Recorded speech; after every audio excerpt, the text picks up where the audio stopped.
Então, no vídeo de hoje, eu vim contar aqui pra vocês, né, sobre esse caso que eu fiquei, nossa senhora, né? Fiquei assustada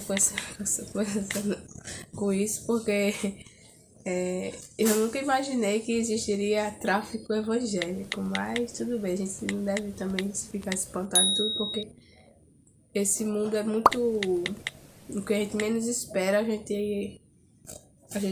existe e acontece todo tipo de coisa nesse mundo. Reagir nesse vídeo, esse podcast, né, desse canal, eu vou reagir, vou dar minha opinião. Antes de eu colocar o vídeo aqui pra vocês, eu também quero saber a opinião de vocês nos comentários. Também quero que vocês compartilhem o vídeo, se inscrevam aqui no canal, tá bom? Bandidos da fé, do tráfico, né? O Comando Vermelho, lá no Rio de Janeiro, é da Ubanda, né? Um Comando Vermelho, eles são um grupo de pessoas, né? A metade é de um bairro, eu acredito, e eles são da Umbanda, né? São da religião da Umbanda. Já o Complexo de Israel, eles são da religião de Deus, Deus de Israel, né?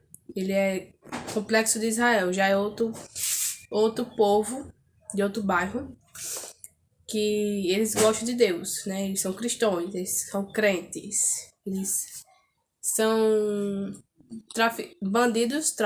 traficantes, evangélicos, mas acreditam em Deus.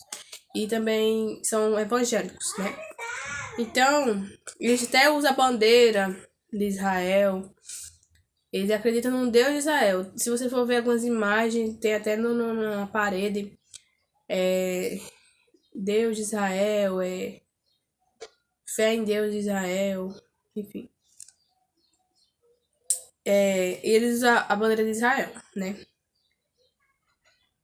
O que acontece, gente, é que essas duas religiões, esses dois povos que acreditam na Umbanda e tem a sua religião da Umbanda e tem a religião do tráfico evangélico, né? Que é o título do vídeo de hoje. São pessoas que acreditam em Deus, religiosas cristãs, evangélicas, que são traficantes, bandidos. Mas eles não gostam da Umbanda. E eles fazem uma guerra lá dentro, entre aquele povo lá. Isso acontece até hoje. Ele expulsa o pessoal da Umbanda, esses traficantes evangélicos. Ele expulsa o pessoal da outra religião da Umbanda, né? Expulsa, cuidado para não derramar meu... E ele expulsa eles de lá, né? O que eles fazem? Ele manda em tudo lá dentro. Manda em tudo. Esses traficantes de ambas religiões, evangélicos, né? Tráfico de evangélicos, eles ajudam muito o pessoal lá da comunidade do bairro. Eles levam comida para as escolas, para as crianças. Eles mesmos fazem os pão, eles vendem mais barato. Cuida para derramar meu café aí, ó. Eles fazem o quê? Eles ajudam as pessoas, né? Mas eles fazem ali a criminalidade, né? Mas eles são evangélicos. E eles também fazem o quê? Eles têm amizade com os pastores, né? Os pastores, os traficantes evangélicos, eles fazem amizade com os pastores, inclusive são amigos. É o que a gente sabemos, né? E esses traficantes evangélicos, eles roubam as casas das pessoas, e abrem igrejas, né? Abrem igrejas. Esses traficantes evangélicos, algum deles abre igrejas, vira pastor, não faz o curso de teologia, para quem não sabe, para ser pastor tem que fazer o curso de teologia, né? Que é teologia, que é aprender sobre a Bíblia e ler a Bíblia, descobrir várias coisas. Para ser pastor tem que fazer um curso e tudo mais. Tem que fazer vários outros esquemas lá, ser aprovado para poder. Mas eles não fazem isso. Eles abrem as igrejas, os traficantes evangélicos, e é pastor e tudo mais, né? E ninguém faz nada. Provavelmente engana as pessoas, né? Se até o que faz teologia engana, imagina esse gente que não faz. Então, o que? A polícia não manda no bairro. Quem manda é esses traficantes evangélicos. E o tráfico do evangelho deixa... E o nome dessas igrejas lá de dentro, lá, do complexo de Israel, né? Esses cristãos traficantes, eles... a maioria das igrejas é pentecostal, assembleia, essas igrejinhas assim. Tem todo tipo de igreja lá dentro, né? O que eles fazem? Esses bandidos, a maioria deles, eles também se convertem. Mas também eles voltam a ser o que eles querem, aonde eles quiserem, né? Aonde eles sempre foram. Só que eles viram até pregadores, né? Viram pregadores. E eu já cresci, gente, escutando isso. Pessoas que vivem na vida errada, depois voltam pra igreja e tudo mais, né? E é o que vocês sabem, né? Se eles são traficantes evangélicos, então o que é que você vai esperar de uma pessoa dessa, né? Eles usam o nome de Deus, acreditam em Deus, lê a Bíblia, faz o que quer, vende as drogas deles, faz o que vocês querem e a justiça vem deles, né? E é isso. E não gosto de outras religiões, porque tem essa guerra, né? Tipo, se você for dar o bano, eles expulsam você de lá. Porque eles são cristãos, né? Então ele lê a Bíblia e tudo mais. E é isso, gente. Eu fiquei muito assim, surpresa. Eu vou deixar a live aqui pra vocês poderem assistir essa live. E deixa a opinião de vocês aqui nos comentários, que eu quero saber muito, tá bom? Ele não se identifica como afastado, ele se identifica como alguém que, a partir da experiência de fé dele, administra e elabora as estratégias, algumas reveladas por Deus, para avançar, para recuar, para que caminho ele vai seguir, para onde ele entra no confronto, quando ele sai desse confronto. Então, essa é a experiência do Peixão. Agora, tem muitos líderes de comunidade, muitos traficantes de comunidade, líderes do crime organizado, que se identificam com o movimento evangélico porque já viveram nele, porque saíram dele, porque se converteram no sistema penitenciário e depois que saíram, voltaram para o mundo do crime. Então, eles têm nesse pastor evangélico uma liderança espiritual. Como que esses pastores lidam com isso? Aí depende. Eu estava falando com o Pimentel, a gente tem que ter muito cuidado para não ter resposta pronta para movimentos sociais. Movimentos sociais não têm respostas prontas. A gente fica tentando definir, então o pastor que está orando lá pelo fuzil é porque está recebendo o dinheiro dele. Não necessariamente. E eu não tenho um bispo, Viviane, na hierarquia que pode chamar-se pastor? Olha, isso está errado. A igreja evangélica não é a igreja católica, né? Não vai ter. Tem dono, né? Tem muitas igrejas independentes e elas normalmente saem dos movimentos pentecostais. As igrejas independentes, elas saem dos movimentos pentecostais. São essas rixas entre pastores, ou o pastor que é ordenado e entende que Deus está chamando ele para um ministério independente. E aí o pentecostal fala abrir igreja mesmo, não fala plantar igreja, né? Ele abre a própria igreja, coloca uma placa lá, ministério, alguma coisa, e é o pastor dessa igreja. Quer dizer que porque ele fez isso, ele não vai ser um pastor sério? E ele é formado em quanto tempo, esse pastor, Viviane? Formado? Possivelmente não tenha sido formado. Porque no movimento pentecostal, a formação teológica não se dá, por exemplo, como acontece na igreja presbiteriana. Na igreja presbiteriana, tradicionalmente, pelo menos é como deveria ser com todos, alguns acabam não passando por esse processo, mas tradicionalmente vai para um seminário presbiteriano, fica no sistema de internato durante 4 anos, estudando teologia, e volta para a igreja, assume uma igreja e é sustentado por essa igreja. No movimento pentecostal, o pastor não vai ter esse suporte da igreja, e também não vai ter essa formação da igreja.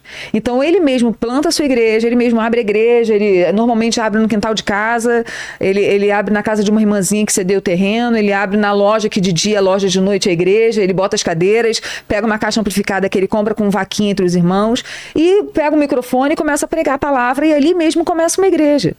Então onde que esse pastor fez teologia? Na vida. Onde que esse pastor se se formou? Na vida. Isso quer dizer que não seja teologia? Não concordo. Vilela, isso é típico de um filme do João Salles, Santa Cruz, que é um documentário que fala do início de uma igreja evangélica pentecostal numa periferia do Rio de Janeiro, né? Assim, ela surge do nada e daqui a pouco ela se torna algo muito poderoso na região e às vezes o pastor não tem conhecimento necessário para... Sim, tem pastores que têm as tem, suas é evidente formações. que tem. Eu mesma fui fazer teologia em 2013. 2013. E aí, na verdade, eu fui, saí e voltei, né, em 2013. Eu já tinha sido consagrada missionária, eu fui consagrada missionária há 19 anos. Então, assim, eu tinha sido consagrada missionária muito antes de eu começar a fazer teologia. Então, você, teoricamente, precisa ter uma formação básica, uma formação média, mas não necessariamente. Então, teoricamente sim, mas necessariamente não. Então, quando eu comecei a pregar na igreja, eu comecei a dar aula na escola bíblica dominical com 3 meses de batizada nas águas, que é o ato público que a gente declara que está se convertendo e aderindo, né, não só declarando a fé, mas aderindo, sendo também ali parte da igreja local. Então, além de você declarar que você aceita Jesus como seu Salvador e você declara publicamente a sua fé, você também está ingressando na igreja local. 3 meses depois eu estava dando aula na escola dominical sobre Apocalipse. E Vilela, Eu falei várias besteiras, com certeza. Óbvio, não sei nem, até hoje eu não sei, então... Era essa a minha preocupação, e porque eu vi um fenômeno chamado Hamas. Eu tive na faixa de Gaza, eu tive em Gaza antes da intifada, né? Antes da eleição, antes do Fatah perder a eleição, em 2006. E eu sempre, eu tenho medo da arma de fogo, do fuzil aliado ao fundamentalismo religioso. Perigosíssimo. Eu tinha um grande medo, assim, poucos inquéritos policiais, tá? Mas a Polícia Civil do Rio de Janeiro investigou algum tipo de violência contra praticantes de cultos africanos, né? E mandar fechar templo, mandar fechar e proibir o tambor, né? E eu escutei um caso único de um muçulmano também orando, um caso único, e que ele foi orar numa comunidade, não do TCP, do CV. Estamos falando de 2 facções, Terceiro Comando, que é a facção menor, e o CV, porque no CV também tem traficante evangélico também, né? Sim, Comando Vermelho, e católico, né? Tem católico também. E um bandista. Então, assim, quando a gente pensa no tráfico com fuzil e com uma informação religiosa mal oferecida, sem um pastor formado, né? Olha o meu preconceito, né? Sem uma informação mais refinada. Eu tenho medo do que isso possa virar nos próximos anos. Eu compartilhei na semana passada com os meus seguidores a Igreja Católica fechada na área do Peixão. Eu não conheço o traficante Peixão pessoalmente. Ele é novo, eu saí da polícia já há 20 anos, então nunca esbarrei com ele em operação policial. Ele nunca foi preso pela polícia. Mas a possibilidade de um traficante do Rio de Janeiro, do Terceiro Comando, proibir quermesses, proibir missa no domingo, me assombra, sabe? Eu acho que deveria despertar a atenção de todo mundo. O que está acontecendo aí? Será que eles estão proibindo... O tamanho do controle, né? Será que eles estão proibindo a fé católica agora? Assim, não satisfeitos em vender maconha e cocaína? Será que eles querem proibir a fé católica? Mas a Viviane eles já explicou interferiram em terreiros, por exemplo? Muitos.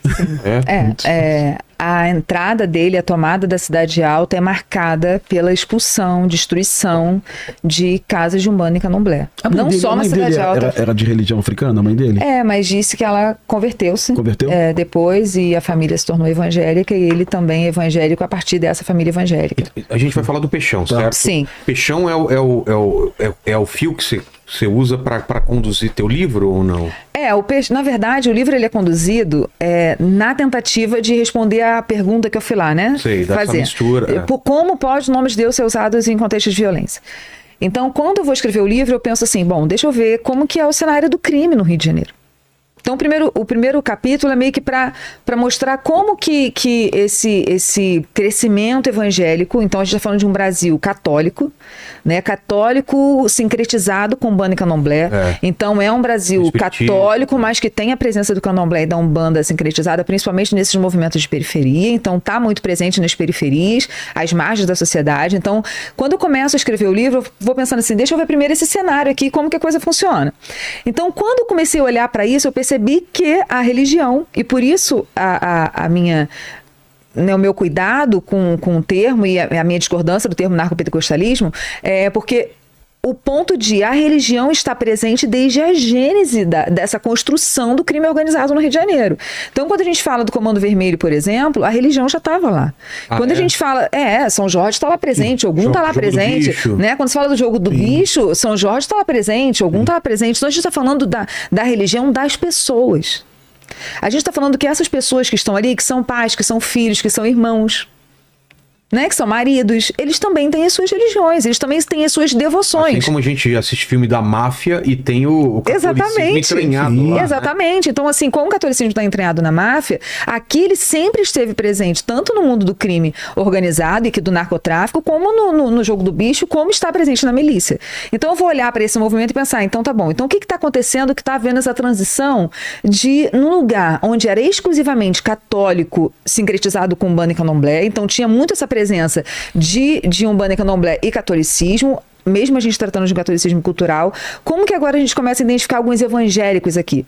Não só alguns evangélicos no sentido de identificação evangélica, mas nos nomes, nas falas, nas músicas, na cultura, como que essa cultura evangélica vai aparecendo.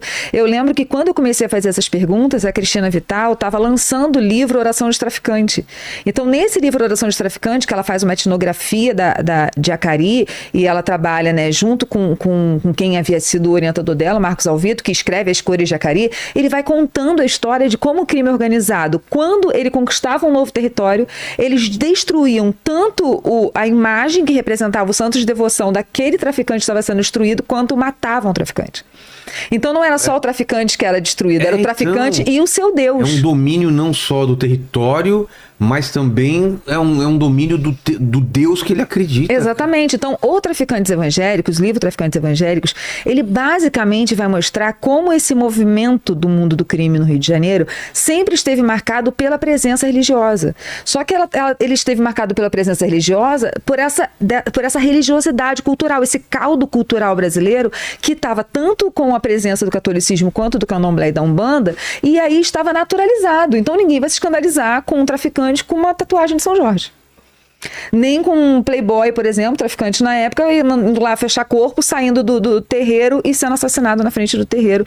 E aí, né, a pesquisadora vai dizer, não funcionou bem, talvez ele tenha sido o último a fechar o corpo, a gente sabe que não, mas a religiosidade sempre presente. Então, quando a gente fala de traficantes evangélicos, a gente não está dizendo que os traficantes são evangélicos, a gente está dizendo que, assim como sempre houve, né, na religiosidade, nesse caldo cultural brasileiro e nesse caldo religioso brasileiro, a religiosidade do traficante como cidadão, como pessoa apresentada sendo católico, candomblessista, umbandista, ela começa a aparecer por conta dessa mudança do campo religioso brasileiro, por conta desse crescimento dos evangélicos, e esse crescimento não é controlado institucionalmente. Esse crescimento, ele é assim mesmo, ele é secularizado. Então a gente está tendo uma secularização da religião. A religião vai virando também uma identidade social, as conversões vão ficando menos marcadas. A gente espera mais do evangélico, né, Viviane? Mas aí porque a gente aprendeu que a conversão evangélica era marcada por algumas rupturas. Você falou de alguns rompimentos. E a conversão vai ficando cada vez menos marcada por essas rupturas. Você falou em violência doméstica de evangélico, que eu jamais imaginei, porque eu atendi ao longo da minha vida dezenas de casos de Maria da Penha, quase sempre domingo à tarde. Era o marido bêbado, batendo na esposa à tarde. E se esse marido estivesse na igreja, ele não estava bêbado. Se ele não está bêbado, ele não vai bater na esposa. Então, assim, eu não consigo imaginar a violência doméstica associada. Tem pesquisador que diz que a violência doméstica ela é diminuída quando o marido se converte, não necessariamente. Então, assim, quase 100% das mulheres que a gente atende no IRUA são evangélicas e mais de 80% dos agressores são evangélicos e são líderes na igreja. Nossa, eu vivi violência doméstica por 14 anos, sendo evangélica, sendo casada com um evangélico. Então, quando a gente fala de quem é que pode se identificar como evangélico, a gente tem que ter muito cuidado com isso. Porque um pastor pedófilo que acabou de ser preso há pouco tempo aqui, né, em São Paulo, esse pastor pode se identificar como pastor e como evangélico? Não deveria. Não deveria, mas se identifica. Então, assim, quem é a gente que pode dizer, né, quem é evangélico, quem não é evangélico? A gente vai entregar a carteirinha, quem é católico, quem não é católico, quem é umbandista. E quando a gente vai percebendo que a religião vai virando cultura, vai se misturando, porque tanto a cultura atravessa a religião, quanto a religião atravessa a cultura. Essa mistura, esse caldo cultural vai sendo transformado no Brasil. Então, hoje a gente vê cantor sertanejo evangélico. Quando que na década de 90 teria um cantor sertanejo convertido, se declarando evangélico e cantando sertanejo ainda? Quando que a gente teria uma pastora pentecostal falando aqui com uma argola na orelha? Eu comecei a trabalhar na C&A com 16 anos, tinha que estar toda pintada, maquiada, fazer sobrancelha, fazer unha, pintar unha, eu não podia fazer nada disso que o pastor não deixava. Então, Assembleia de Deus, você não podia pintar a unha, você não podia usar brinco, você não podia fazer sobrancelha, você não podia usar calça comprida. Então, e é claro que eu estou falando isso de costumes, né? Então, isso aqui são costumes. Mas quando a gente fala que a conversão vai ficando cada vez menos marcada, a gente está falando que ela vai se diluindo. Então, a gente vai tendo cada vez mais conversões diluídas, mais fluidas. E as pessoas esses novos evangélicos vão surgindo com mais marcadores sociais, com mais marcadores de identidade que se tinha antigamente. Então, o evangélico era alguém que você olhava de longe e via aquela pessoa evangélica. Ainda tem? Ainda tem. Mas a gente também tem outros evangélicos. E a gente não sabe lidar com esses outros evangélicos, com esses novos evangélicos que estão surgindo, que se identificam como evangélicos. As pessoas dizem, não sei se é evangélico, não. É evangélico, mas posta foto desse jeito, é evangélico, mas canta tal música, é evangélico, mas ainda tá no jogo do bicho, é evangélico, mas é miliciano. Mas ele vai ao culto domingo vai ao culto. E faz o louvor, faz tudo direitinho? Vai ao culto. Com a família. Assim como os milicianos fazem. Sim. Vão ao culto domingo com a família. Os milicianos? Aí. Pimentel tá aí. É o mundo. Tem uma no Tropa de Elite 1, no livro, né? Tem um capítulo do livro, eu não lembro exato, e eu não vou dizer que aconteceu, vou deixar na dúvida. Nós tínhamos muitos policiais evangélicos, muitos policiais, e todos pentecostais, né? A gente não tinha policial batista, nem metodista, nem presbiteriano. Nossos policiais eram assembleianos ou universal. E é muito comum nas favelas do Rio imagens de Zé Pilintra e Cosme Damião, né? Mas é muito comum. Em cada favela, nessas não tem mais, né? Nessas do TCP. Nessas não. Então tinha policial. Do Complexo de Israel, não. Tinha policial nosso com. Eu tenho certeza que aquilo não era uma molecagem, sabe? Era uma coisa muito da fé dele. O capitão, o senhor me perdoa, mas isso aqui não é de Deus. Isso o quê? A imagem. E o cara dava logo um tapão na imagem, que a imagem caía no chão, quebrava e me desculpa, mas assim, eu não tolero isso. Era um policial verdadeiramente cristão, né? Num nível que ele não aceitava numa favela ver uma imagem de Zé Pilintra, sabe? Eu nem sei que entidade é essa, eu não conheço bem, eu não estudei sobre isso. Mas com certeza aquilo era fé religiosa de alguém e esse policial não respeitava. Sim, porque entende que aquilo era do demônio. Do demônio, exatamente. Eu já tô vendo isso no traficante também, né? Já, né? Sim, porque... Na mesma força do... como a gente estava falando, né? O que marca a entrada dele na Cidade Alta é essa expulsão, destruição e essa violência religiosa. E no livro eu nem chamo de intolerância, eu gosto de chamar de violência religiosa, porque eu não entendo que tenha outro nome para tratar a forma com que foi feita essa transição. Cidade Alta era Comando Vermelho, foi invadida em 2017 e tem um marco simbólico nessa invasão.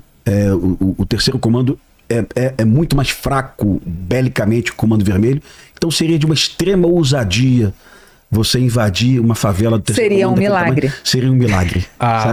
Seria um milagre. Seria um milagre. E aí Deus, segundo o Peixão, que é o Álvaro Malaquias... Então vamos falar dele. Vamos falar dele pra gente não ficar dizendo assim, né? O Peixão é o Álvaro Malaquias Santa Rosa, ele é um jovem, cria de Lucas. Agora, ele é mais novo do que eu, então ele é um jovem, tem 30 e poucos anos, 30 e alguma coisa, faz aniversário no final de dezembro, 26, se eu não me engano, é vascaíno, então ele é cria ali, então o povo de Lucas conhece ele, o povo da Alta também, de Vigário, mas ele é cria de Lucas, e ele se entende chamado por Deus para assumir o comando de Lucas, quando Lucas está vivendo ali um período de transição também, tinha perdido um líder, e aí tinha outros ali tentando assumir, e aí ele percebe que a favela está sofrendo, ele entende como um chamado de Deus para ele voltar e assumir essa favela e administrar essa favela a partir da experiência religiosa que ele teve. Não é diferente, por exemplo, quando ele vai assumir a Cidade Alta. quando ele vai conquistar a Cidade Alta. Ele tem um vídeo no YouTube disponível, inclusive, ainda, dele dizendo que Deus disse a ele que ele assumiria, que ele tomaria a Cidade Alta. E que essa era uma promessa de Deus para ele, que não era uma promessa de Deus para alguém que estava com ele, para os caras que estavam, né, ali no movimento com ele, que não tinha nada a ver com a galera do Comando Vermelho, mas que Deus tinha prometido a Cidade Alta para ele e que ele ia tomar a Cidade Alta. Deus. E ele toma a Cidade Alta. E aí as pessoas consideram um milagre, porque a Cidade Alta é tradicionalmente do Comando Vermelho e é uma comunidade muito, muito adepta, né? Tem muitas pessoas de religiosidade de matriz africana. Ele toma a Cidade Alta usando, na época, pelo menos uns 10 drones, sabe? Isso nunca tinha acontecido, não tinha tido guerra da Armênia ainda, não tinha guerra na Ucrânia e Drone? na Rússia. Tipo esses que ele estão sendo usados? Tipo esses que estão usando agora. Não, ele Agora? utilizou para buscar imagens, né? Sim. Então, parece uma estratégia muito bem elaborada, sabe? De planejamento e tal. E na época, alguma suspeita de participação de policiais, tá? Foi investigado pela Corregedoria a participação de policiais ajudando ele nessa ação. Não foi provado, mas foi investigado. 2 guarnições, inclusive, foram afastadas do batalhão, não do BOP, tá? De um batalhão da região. Mas essa invasão, no dia seguinte, o Comando Vermelho tentou retomar. Sim. E a polícia pegou os bandidos do Comando Vermelho na rodovia, na Brasil. Foram mais de 30 bandidos do Comando Vermelho presos, né? Então, para boa parte da sociedade do Rio de Janeiro, existia uma simpatia da polícia pelo terceiro comando, sabe? E eu digo para Viviane, sinceramente, se isso aconteceu há 10 anos, possível, mas hoje não. Há 3 semanas, 2 policiais do BOP foram mortos pelo terceiro comando, na favela da Maré. Não pelo terceiro comando do Peixão, pelo terceiro comando do TH, porque são vários complexos do terceiro comando, né? Mas o terceiro comando já não é mais a facção simpática à polícia. Em algum momento tinha uma lenda há 20 anos, o terceiro comando não atira em polícia, né? Negativo. Ontem, uma viatura da Força Nacional, que são policiais de todo o Brasil, que estão cedidos lá ao Rio de Janeiro, né? Numa colaboração do Ministério da Justiça. Ontem uma viatura entrou sem querer em Vigário Geral. Sem querer mesmo. São policiais de outros estados que não conhecem o Rio. Isso já aconteceu 3 vezes no Rio de Janeiro já. E, infelizmente, o policial da Força Nacional tomou um tiro na cabeça. E por bandidos da quadrilha do Peixão. Não sei o que o Peixão vai fazer, se vai puxar a orelha do bandido, se vai matar o bandido, eu não sei. Mas os bandidos do terceiro comando ontem balearam covardemente um policial da Força Nacional que tá internado no hospital e estava muito mal hoje de tarde. Aí o BOP foi para lá hoje, deve estar tendo operação do BOP lá hoje, nesse momento exato. Então, apesar de ser um traficante evangélico, se diz evangélico, apesar de ter evidentemente que ele tem mais carisma para a sociedade do que o do Comando Vermelho, eu posso provar isso depois para você. Você quando conversa com um morador de uma favela do terceiro comando, o morador tem menos medo, sabe? É percepção mesmo. São favelas mais limpas. O índice de dengue de uma favela do Comando Vermelho é superior à favela do terceiro comando. O Peixão é obcecado por limpeza. Então é uma favela muito limpa. Ordem, ordem, hierarquia, ordem, sim. Disciplina. A favela é limpa, sabe? Limpa mesmo, não tem lixo espalhado. Deve ser na base da ameaça, certamente. Claro. Ele se identifica como administrador, né? Ele se identifica como administrador da favela. Tipo, então, ele fez a ponte, né? A ponte do... Ele fez a ponte que o Paz não fez.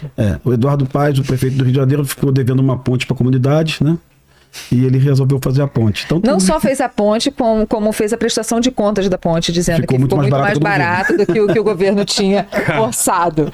Então a gente está falando de um cara que é estrategista, que, segundo alguns relatos de moradores, serviu o exército, então ele vem com uma disciplina, né, com uma estratégia, e ele tem uma mente que aparece nos relatos, né, nas entrevistas que eu fiz e continuo fazendo, de uma mente muito brilhante. Mas ele conseguiu converter os soldados dele? Os soldados são...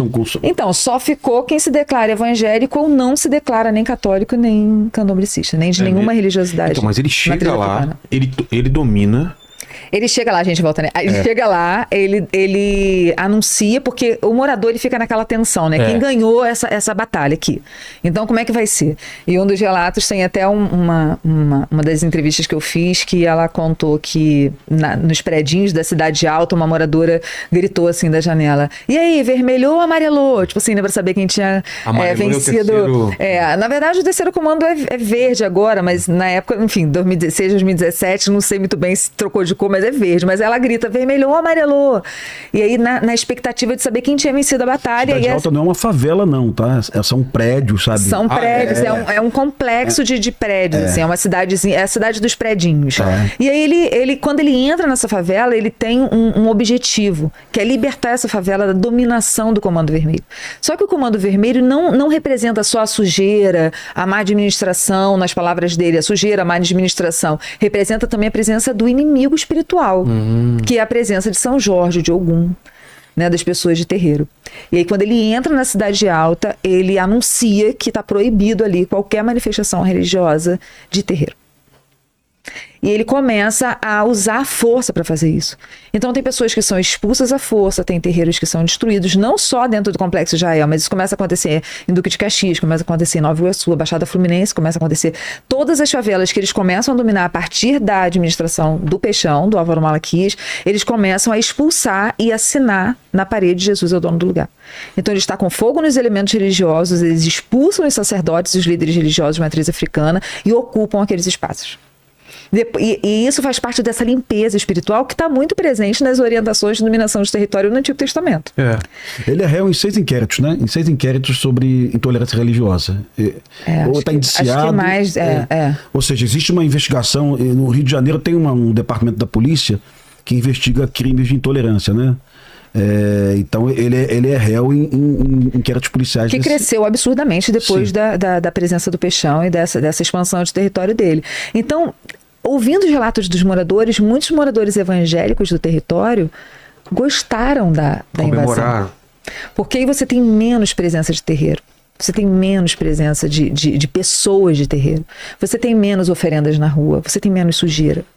Então as pessoas gostam. Agora tem maconha, tem cocaína, tem roubo de carga. Tem roubo de carga. Mas aí, por exemplo, não tem uso de crack. Porque no Comando Vermelho, as favelas do Comando Vermelho, no entorno do Comando Vermelho, tem pessoas dependentes de crack, usuários de crack. E nas favelas do 3º Comando do Complexo Israel não tem usuários de crack, nem ele comercializa o crack. Ele, inclusive, manda pintar em alguns muros dizendo que o crack é proibido. Sim. Então aqui dentro do TCP, dentro do Complexo de Israel, não pode comercializar o crack. Então também faz parte da ética dele, também faz parte dessa ética religiosa. A movimentação do Peixão está muito baseada tanto nessa estrutura militar. Então ele tem também uma administração que é muito semelhante com a dinâmica de milícia. Então ele tem a administração que vai a partir da associação de moradores, né? Então tem cobrança de taxas ali para poder administrar o local e o local permanecer limpo, tem a coleta de lixo, tem a segurança do espaço, tem a internet local, tem o botijão de gás local, que é tem muito a padaria isso. Local também. Tem a padaria local. É muito estratégia dinâmica de milícia, mas no território do Peixão é administrado e conduzido por ele mesmo. A polícia militar, a polícia civil lançaram uma operação semana passada, Operação Ordo, em 11 comunidades da Zona Oeste, tá? E ontem eu tive com o secretário de Segurança Pública, com o Vitor, conversando com ele, e o número é bem interessante, alarmante, mas eu já tinha falado isso contigo aqui. As comunidades onde a polícia está chegando para realizar a operação, só 20% do dinheiro vem de maconha e cocaína. 80% vem da exploração do morador, né? Caramba! Então, por exemplo, o Comando Vermelho hoje vende pão. O pão produzido dentro da favela não paga IPTU, não paga energia da Light, da Companhia de Luz, e não paga água. E a farinha é roubada. Então é evidente que esse pão francês vai chegar num preço muito baixo. E ele vai entregar esse pão em escola, vai entregar esse pão em padarias que vão comprar esse pão a partir de 5 da manhã, a Kombi vai sair. Então existe toda uma economia hoje do Comando Vermelho, do 3º Comando também, que não está ligado a maconha e cocaína. Está ligado ao sinal de TV a cabo, ao botijão de gás a R$150. O botijão de gás no Brasil custaria 98, 96, dependendo do ICMS de cada estado. Mas no Rio de Janeiro, eu digo isso e muita gente me reclama nas minhas redes sociais, no Rio de Janeiro nós chegamos a 155. Estabilizando em 140, mas chegamos a 155. Então o pobre no Rio de Janeiro, ele é obrigado a pagar uma taxa para o TCP, para o Comando Vermelho ou para a milícia, que vai inflacionar a vida dele. A gente paga aqui em São Paulo, numa rua aqui, R$90, mas o pobre vai pagar 150. E no final do ano, uma família de 5 pessoas vai consumir 9 a 10 botijões de gás, em média. Então ele vai deixar na mão do Comando Vermelho, o 3º Comando da milícia, quase R$550. Mais que ele pagaria de IPTU para a prefeitura. Pronto. A questão é encontrar no Rio de Janeiro um lugar que você não tenha que fazer isso com um ou com outro poder. Sai um, entra outro, é a mesma coisa. Você tem um mapa armado, né? O mapa dos territórios, mapa do crime no Rio de Janeiro, A gente acha esse mapa na internet? Acha esse mapa na Vê se internet. acha, Lene. Mapa do crime. Mapa do crime. E depois acho que também uma foto interessante eu acho que eu tenho ela aqui do telefone. Depois no site do GENI você do GENI, encontra. Da UF, né? Da UF, exatamente. Esses caras são muito bons, viu? Sim. Puxa vida. E eles fazem com parcerias, enfim, mas é basicamente do GENI. Eu sempre cito eles, porque eles estão citando aí anualmente a expansão dessas facções. Sim, e como a dinâmica vai mudando, né? A hora a milícia avança, a hora o Comando Vermelho avança, em que momento a milícia consegue avançar mais, e a gente teve muita guerra de milícia no início do ano, então os meses ali que houve aquela dança das cadeiras, e como que depois que eles distraem um pouco o Comando Vermelho volta e reassume alguns espaços, então eles estão acompanhando e a gente consegue acompanhar a partir da pesquisa deles também. Viviane, assim, da própria Polícia Civil, da Polícia Militar, também utilizam a DPF 635 como motivo da expansão territorial, tá? A DPF 635 é aquela ação que não proíbe, mas normatiza as operações nas favelas, tá? Então, a partir da DPF 635, uma decisão do Supremo, né, provocada pelo PSB, pelo deputado Molon, na época, que é um deputado católico, inclusive, né? A DPF cria certas normas disciplinares para a polícia. A polícia não pode chegar lá a qualquer hora do dia. Por exemplo, a polícia não pode atuar a 100 metros de uma escola. Né? Se tiver uma escola ali, a polícia ali não vai. O que eu acho razoável para proteger a vida do estudante, ok? Claro. Mas temos que combinar isso muito bem, porque daqui a pouco não vai ter mais condição da polícia operar. Então, alguns setores da polícia dizem que a DPF 635 ocasionou a expansão territorial. E em breve não vai sobrar mais Rio de Janeiro. Vai pertencer tudo ao TCP, ao CV, ou à milícia. Ou as milícias. Vai sobrar o Leblon, Ipanema, um pedacinho de Botafogo. É a triste realidade. A questão é que eu tenho feito algumas entrevistas com moradores agora, né? Depois de concluir a pesquisa, eu voltei a fazer algumas pesquisas com alguns moradores, algumas entrevistas. E todas as vezes que você para entrevistar um morador do terceiro comando dentro do Complexo Jael, eles vão dizer: a nossa vida é tranquila desde que não tenha operação e não tenha conflitos de território. Mas como você mora dentro da Cidade Alta, não vai ter conflitos de território? Porque o Comando Vermelho não aceita ter perdido a Cidade Alta. Então, retomar a Cidade Alta é uma questão de honra. E aí agora está tendo a disputa no Quitumba. Então você tem o tempo inteiro disputas por território acontecendo. E são essas disputas por território e as operações policiais que são feitas muitas vezes sem programação, sem estratégia, de uma maneira que coloca o morador em situação de risco. Então, como que para o morador vai ser bom? E aí o morador muitas vezes se manifesta contra a ação policial. E não é só porque eles são estimulados pelos donos do morro, muitas vezes eles são estimulados pelos donos do morro a assumirem esse lugar de vamos fazer uma manifestação. Mas muitas vezes não. Nessas entrevistas que eu só faço entrevista com evangélicos pentecostais que estão na igreja, que não tem nenhuma associação criminosa. E todos eles dizem que depois que a administração mudou, a vida deles melhorou. Agora chegou um açaí lá, né? Essa é a última pessoa que eu conversei e falou assim: duvido uma dona de casa tá com raiva do peixão. Depois que o açaí veio pra cá, a gente desce, faz compra, consegue fazer